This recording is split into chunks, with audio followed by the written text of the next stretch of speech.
On t'a toujours dit que c'était le sucre qui faisait grossir, mais personne ne t'a expliqué que le stress avait encore plus de pouvoir sur ton corps. Ce n'est pas ce que tu manges qui t'empêche de mincir, c'est ce que tu ressens pendant que tu manges. Tu peux manger sainement, compter, peser, contrôler, mais si ton système nerveux reste en état d'alerte, ton corps ne brûle pas, il stocke. Parce que pour lui, le stress est une menace bien plus sérieuse que n'importe quel aliment. Bienvenue à toutes dans cette toute nouvelle vidéo. Aujourd'hui, on va voir pourquoi le stress te fait grossir ou vous fait grossir bien plus que le sucre. Ton corps aujourd'hui ne fait pas la différence. Ton corps ne fait pas la différence entre le stress et le danger. Parce que quand tu es stressé, que ce soit à cause du travail, d'un conflit, d'une charge mentale ou simplement de ta peur de grossir, ton cerveau active les mêmes circuits de survie que s'il y avait un danger réel. C'est-à-dire qu'il va libérer du cortisol. Pour rappel, le cortisol, c'est l'hormone du stress. Et cette hormone, à long terme, envoie 3 ordres très précis à ton corps. Le premier, ça va être il va stocker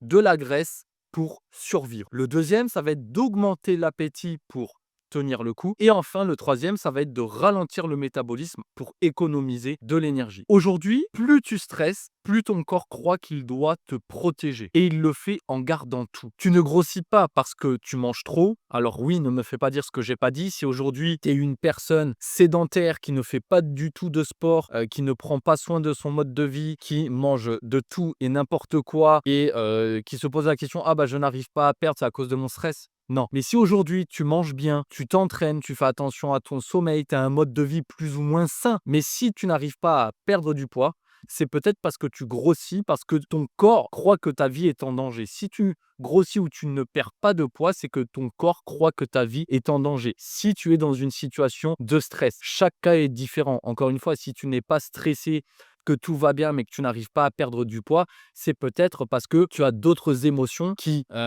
prennent le dessus et auxquelles pour l'instant tu n'as pas porté de regard attentif et où tu n'as pas travaillé dessus. Il y a également le paradoxe du contrôle. Ça, c'est vraiment quelque chose que je vois de plus en plus chez des clientes dans la mesure où plus elles vont craquer, plus elles vont culpabiliser, plus elles vont vouloir contrôler. Contrôler énormément leur alimentation, faire peut-être encore plus de sport, se restreindre encore plus, faire encore plus de régime, etc. Et là, aujourd'hui, je vais te mettre en avant le paradoxe du contrôle. C'est-à-dire, aujourd'hui, peut-être que tu veux te rassurer. Tu veux te rassurer, alors tu contrôles. T'en as marre de craquer, t'en as marre de culpabiliser, tu veux enfin et définitivement arriver à ton objectif, donc tu veux contrôler. Donc tu comptes les calories, tu planifies tes repas, tu te forces à bien faire. Pour toi, peut-être que te forcer à bien faire, c'est renoncer à ta vie sociale, peut-être arrêter de profiter des moments en famille, peu importe. Vraiment, ça c'est libre à chacune. Mais ce contrôle, le contrôle que tu vas apporter, parfois même de manière excessive, va alimenter ton stress. Parce que tu vas vivre dans la peur de déraper, dans la tension du tout ou rien. Et cette tension maintient ton corps dans le mode survie permanent. Résultat,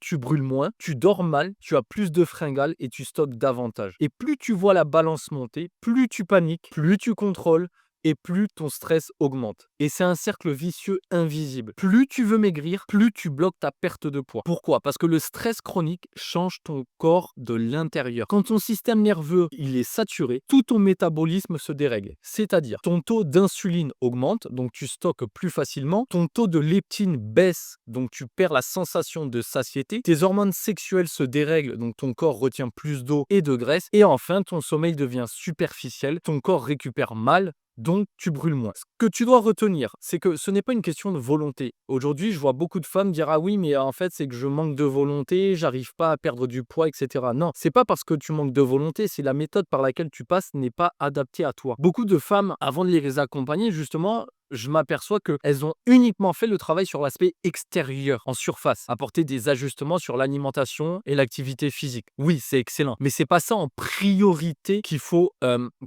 c'est pas sur ça en priorité qu'il faut porter un regard neuf, un regard attentif. Oui, c'est sûr que si ton alimentation, tu manges tout et n'importe quoi, que tu fais aucun sport, si tu manges bien et que tu t'entraînes, oui, forcément, tu vas perdre du poids. Mais si déjà de base, tu sais comment mieux manger, tu sais comment t'entraîner, tu sais que tu dois prendre du plaisir dans tout ça, mais tu n'arrives pas à perdre du poids, ou du moins que tu reprends même du poids, ou encore que tu es en phase de stagnation depuis des mois, voire des années, c'est que le travail doit être émotionnel, doit être un travail beaucoup plus psychologique, basé à l'intérieur. Donc, tu auras beau mettre toute la volonté, si tu refuses consciemment de faire un travail sur ça, sur tes émotions, pour ne plus manger de manière émotionnelle et pour ne plus te réfugier dans la nourriture, si tu ne fais pas consciemment ce travail, alors tu n'arriveras pas à obtenir des résultats définitifs jusqu'à la fin de ta vie. Donc, quelle que soit la volonté, si tu ne fais pas le travail, tu n'iras nulle part. C'est une question de régulation interne. Comme je l'ai dit, tu peux manger parfaitement, faire du sport, boire 3 litres d'eau, mais si ton corps est en stress chronique, il te fermera toutes les portes de la transformation. Et aujourd'hui, de plus en plus de personnes, et des études l'ont démontré, je ne sors pas ça de mon chapeau magique, de plus en plus de personnes ressentent ce stress au quotidien. Que ce soit à cause de la société, que ce soit à cause de leur famille,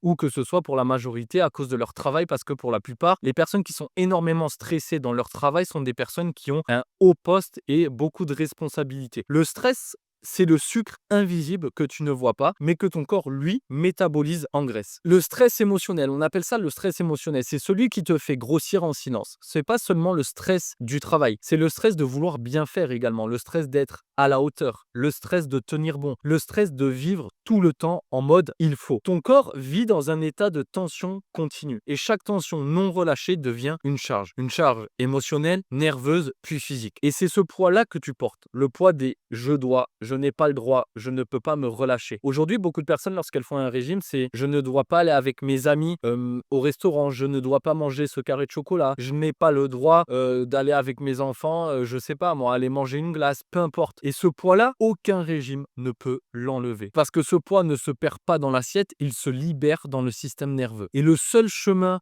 pour t'en sortir, pour sortir de tout ça, c'est vraiment d'apaiser pour déstocker. Qu'est-ce que j'entends par là? Là, c'est 3 actions que tu vas pouvoir impérativement mettre en place à la fin de cette vidéo. La première action, c'est de respirer avant d'agir. C'est-à-dire, chaque fois que tu sens que la tension monte, arrête-toi et prends 3 respirations profondes. Ton cerveau passe du mode alerte au mode calme. La deuxième action, c'est de créer des rituels d'apaisement quotidien. Ce ne sont pas des pauses inutiles, c'est vraiment la condition pour que ton cerveau se sente en sécurité. Donc, que ce soit de la marche lente, du silence, de la lecture, de l'écriture, une musique douce, une lumière naturelle, peu importe, tout compte. C'est quelque chose, donc les rituels d'apaisement, c'est toi qui dois les déterminer. Faire quelque chose où tu sens que quand tu le fais, tu es bien, tu te retrouves avec toi-même. Tu n'as pas de parasites autour, tu n'as pas de bruit extérieur. C'est vraiment quelque chose que toi, tu sens que ça vient vraiment du plus profond de toi. C'est toi qui l'as déterminé, c'est pas une autre personne. Le troisième point, la troisième action à mettre en place, c'est apprends à relâcher la culpabilité. Le stress le plus lourd, c'est celui de te juger. C'est-à-dire, imaginons, pour X ou Y raison, tu sens que tu es stressé, tu sens que tu es irrité, que tu es fatigué, que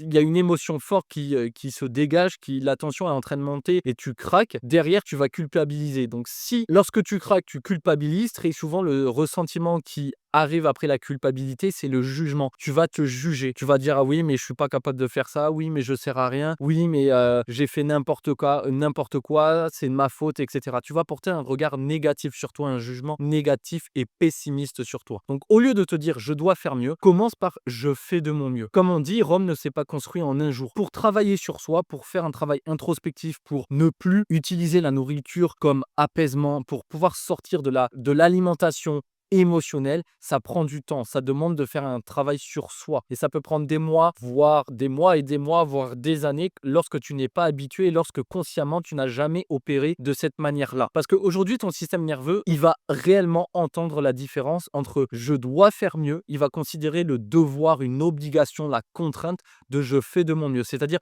sur le moment présent que tu mets tout en place pour faire de ton mieux, pour essayer de faire de ton mieux, essayer de devenir une meilleure version de toi-même, essayer de comprendre tes émotions, de ne pas être dépendante de tes émotions et surtout de réussir à relâcher la culpabilité. Donc tu n'as pas besoin de supprimer le sucre pour te libérer, tu dois d'abord apprendre à désactiver le stress qui te pousse à en avoir besoin. Tu dois comprendre que le stress, c'est un des facteurs primordiaux qui fait que tu n'arrives pas à maigrir ou même qui te fait prendre du poids. C'est pour cette raison que j'ai créé l'audit MRE. C'est tout simplement une séance individuelle, un appel toi et moi où je vais t'aider à comprendre comment ton stress bloque ta perte de poids et surtout comment t'en libérer sans privation ni lutte intérieure. Donc tu vas comprendre et surtout tu verras comment calmer ton système nerveux, retrouver un métabolisme fonctionnel et enclencher une perte de poids durable, mais de la paix, pas du contrôle. Mais voilà, cet audit, il n'est pas pour tout le monde, même s'il est gratuit, même si dans tous les cas, tu vas repartir avec ton plan d'action personnalisé. Il est uniquement réservé aux femmes qui ont compris que le problème n'est pas la nourriture, mais tout ce qu'elle porte à l'intérieur. Donc si tu veux enfin sortir de ce cercle